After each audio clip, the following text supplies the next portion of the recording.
ఒక పక్క తిరుమల తిరుపతి దేవస్థానం స్వామివారి లడ్డూ ప్రసాదంలో కల్తీ జరిగిందని, అలాగే నెయ్యిలో అనేక రకాలైనటువంటి జంతువుల కొవ్వులకు సంబంధించిన నూనెలో, చేపలకు సంబంధించినటువంటి నూనెలో ఇలాంటి కల్తీ జరిగినాయి అని చెప్పి వస్తున్నటువంటి ఆరోపణల నేపథ్యంలో మరొక అంశం తెర మీదకు వచ్చింది. ఇదేంటంటే విజయవాడ ఇంద్రకీలాద్రి అమ్మవారికి సంబంధించి అంశం అనమాట. ఇక్కడ కూడా లడ్డూ ప్రసాదం తయారీలో నాణ్యత లోపించింది అని చెప్పి పలువురు ఫిర్యాదు ఇచ్చినటువంటి నేపథ్యంలో ఫుడ్ సేఫ్టీ అధికారులు ఈరోజు తనిఖీలు చేపట్టడం జరిగింది. ఈ తనిఖీల్లో భాగంగా జీడిపప్పు, కిస్మిస్ ఏవైతే ఉన్నాయో ఒక 1100 కేజీల కిస్మిస్, 700 కేజీల జీడిపప్పు ఉన్నాయని, వీటిల్లో ఈ ప్యాకెట్ల మీద ఎక్కడా కూడా లేబుల్స్ లేవని, నాసి రకమైనటువంటి వాటిని కాంట్రాక్టర్ పంపించటం జరిగింది అని చెప్పి అధికారులు గుర్తించటం, వారికి నోటీసులు ఇవ్వటం జరిగింది.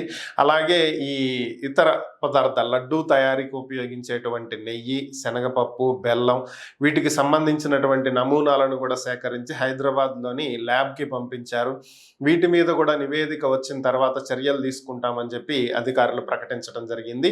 ఇక ఈ జీడిపప్పు, కిస్మిస్కి సంబంధించి మరలా టెండర్లు పిలవాలని, నాణ్యత కలిగినటువంటివి మాత్రమే కొనాలి అని చెప్పి అధికారులు ఆదేశాలు ఇచ్చినట్లుగా తెలుస్తుంది.